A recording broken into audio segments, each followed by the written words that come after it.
このもはや人間の顔をしていない男性、実は14日間も睡眠をとっていないという。彼はロシアの睡眠実験によって強制的に起こされ続けたと言われている。果たしてその非人道的実験の真相とは。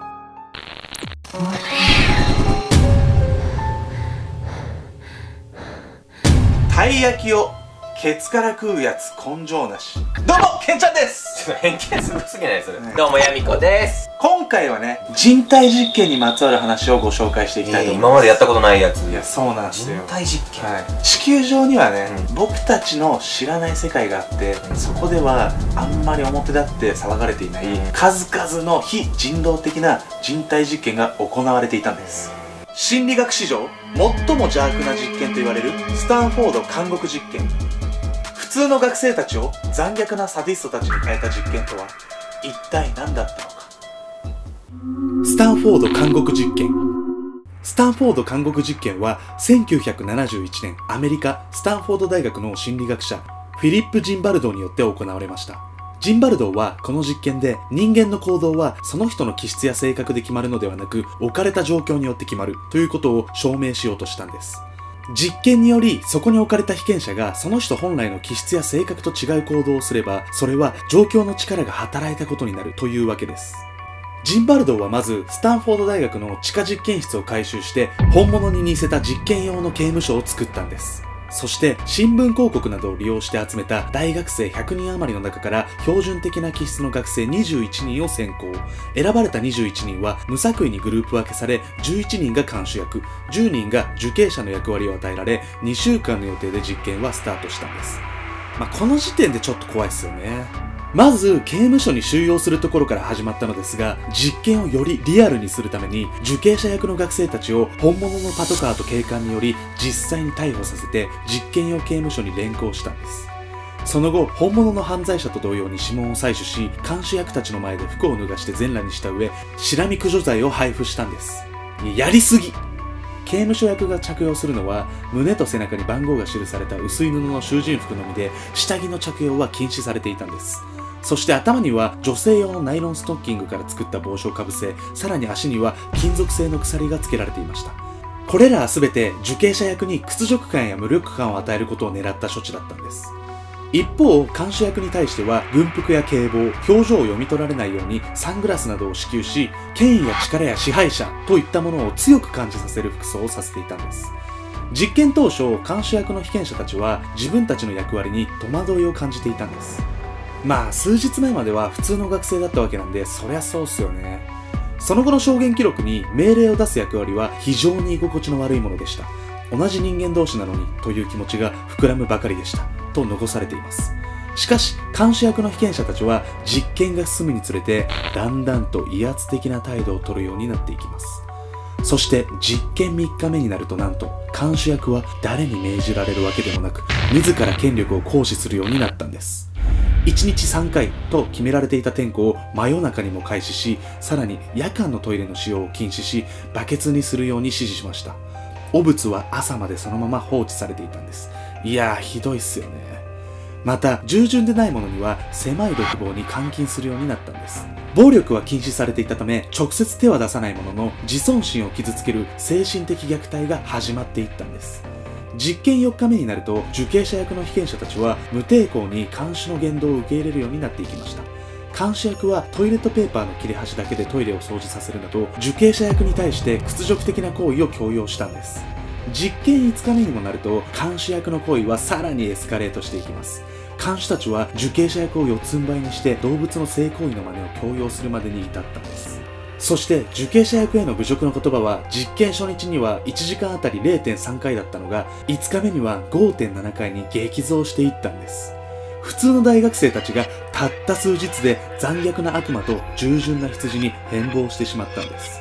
次第に精神に異常をきたした囚人役の中から離脱者が出始めるんですが、それでも実験者のジンバルドーは実験をやめようとはせずに逆にのめり込んでいったんです。しかし危険な状況を鑑みたカウンセラーや弁護士などにより2週間を予定していた実験は当初の予定だった2週間を大幅に短縮し6日間で打ち切られることになりました。しかし看守役は話が違うと続行を希望していたといいます。いや怖えわ。結果的にスタンフォード監獄実験は状況の力が人間の行動にもたらす影響というものを如実に証明したんです。いや、これ受刑者役羨ましいわね。なんで監視役じゃなくて？いや、もうなんか屈辱的なことされてゾクゾクしちゃう。いや、しないです。さっきの話はね、集団を隔離する話だったんですが、今回はね、洞窟の中にね、人をね、隔離する実験なんですよ。怖いよ、怖いよ、怖っちゅ怖っちゅ。洞窟隔離実験。1965年、アルプス山脈のフランス側にある洞窟で、探検家のジョージー・ラウレス氏とアントニー・セニ氏が真っ暗闇の洞窟生活の連続最長記録に挑んだんです。2人の挑戦はほぼ同時に始まり、それぞれ別の場所での単独の洞窟生活を送ることになりました。この2人の挑戦にはNASA も関係していて、将来の長期に及ぶ宇宙旅行で乗組員に起こり得る体の変化を探る人体実験でもあったんです。挑戦の結果、ラウレス氏が連続88日間という女性の世界記録を、セニ氏が男性の世界記録である126日を達成する偉業を成し遂げました。しかし、出てきた2人の日時の把握に大きな食い違いがあったんです。3月25日にギブアップして洞窟から出てきたラウレス氏は、その日が2月25日であると主張しました。一方で、4月5日に洞窟を出てきたセニ氏は、その日は2月4日であると主張したんです。つまり、実際の経過日数よりも2人の探検家の主観的な洞窟滞在日数は大幅に短かったんです。いやー、これは一体どういうことなのか。その謎を解く鍵は睡眠時間にあったんです。2人の洞窟生活の行動記録を詳細に分析してみると、暗闇の洞窟内では一度に30時間も連続して眠っているケースがあったんです。そこで重要なのは、本人の感覚では短時間のうたた寝のように感じられているという点。つまり主観的な1日イコール24時間が実際には30時間にも40時間にも伸びていたのでした。これは人間の生体時計が太陽の光を浴びないと徐々に狂ってしまうことを示す証拠となったんです。地球の地表面で暮らす我々人間は自然光を浴びることによって体内時計を調整して睡眠パターンを形成しています。しかし、地底生活では体内時計を合わせる機会はなく、また1日を24時間に設定する必要性も奪われていきます。その後の研究で地底生活を続けていくと最大に一度で連続48時間の睡眠が可能になるということが分かっているんです。寝すぎだろ。洞窟から出てきた2人はその後すぐに病院に運ばれてメディカルチェックを受けたのですが、一時的な色覚異常と睡眠リズムの乱れが見られただけで健康面では全く問題がなかったんです。それらの異常は社会復帰後に自然に元に戻っていったといいます。48時間もぐっすり寝れるってめちゃくちゃ幸せね。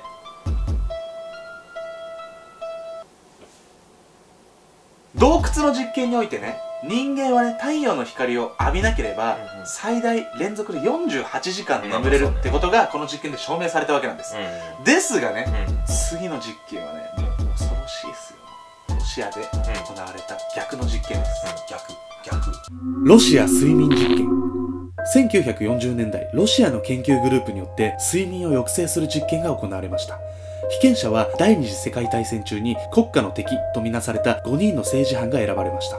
研究者たちは5人の被験者を密室に監禁して睡眠を抑制するガスを吸引させた後、会話や行動をマジックミラー越しに観察したんです。部屋には書籍、水とトイレ、横になって休むことのできるベッドはありましたが、寝具はありませんでした。被験者たちは30日間眠らなければ釈放すると約束を交わしていたそうです。最初の数日は被験者たちに特に変わった様子はなく順調だったんです。しかし、睡眠を抑制され5日目に入ると、被験者たちは徐々にストレスが溜まり始め、重度の妄想症を示し始めます。実験開始から9日が経過すると、2人の被験者が喉が裂けるほど絶叫しながら何時間も部屋を走り回りました。そして突然その被験者は叫ぶのをやめ、部屋は静寂に包まれます。最悪の事態を想定した研究者たちは部屋を開けるとアナウンスしました。すると被験者たちから意外な答えが。もう自由になりたいなんて思っていない。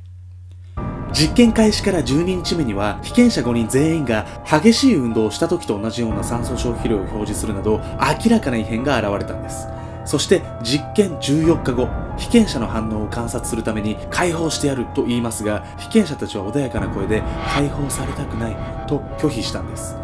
それ以上の反応も見れなかったため、議論した結果、実験開始から15日目、覚醒ガスと新鮮な空気の交換を開始したんです。しかし、被験者たちは起きていなければならないと実験の中止を拒否し、再び覚醒ガスを吸わせるように要求したんです。ある者は自分の体をかきむしり、ある者は暴れながら自分の肉をえぐり取るなど、痛みさえも忘れる禁断症状が現れていたんです。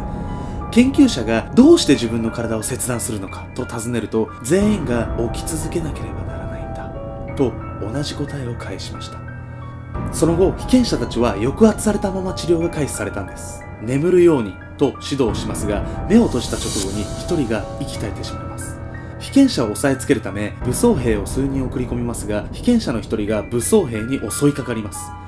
その被験者は武装兵から銃を奪い撃ち殺した後、そのまま自殺してしまいます。残った被験者の治療が開始されましたが、衰弱が激しく後に死亡。結局被験者5人のうち1人だけが生き残る結果になったんです。カウンセラーが最後まで生き残った1人に「お前は何者だ?」と尋ねると、被験者は忘れてしまったのか「私はお前だ、お前の闇だ」と答えて、近くにあったペンでカウンセラーの首を刺し、駆けつけた武装兵に銃殺されてしまいます。最後の被験者は「だから私は自由なんだ」と言い残し息絶えました。以上がですね、ロシア睡眠実験、通称ロシアンスリープエクスペリメントとして10年以上前にインターネット上で爆発的に広まった都市伝説なんです。都市伝説どういうこと？実はね、これ嘘なんですよ。この話の出所はですね、クリーピーパストというウェブサイトでユーザーに最も恐怖を与える話として掲示板上で載せられた話だったんです。ああ、都市伝説ってことね。まあそうですね。初めに見せたね、15日間眠らなかった男として見せた写真なんですが、実はこれね、Amazon でハロウィングッズとしてね、売ってるんですよ。すごい突然ポップな感じになったわね、いきなり。危険な動画や闇サイトで溢れるダークウェブ。そこで人の命をもてあそぶサイトを見つけ、その管理人へ忠告を送った一人の男性。この後、彼を襲った身の毛もよだつ出来事とは？スタンフォード監獄実験で監視薬に散布された薬剤、君は覚えて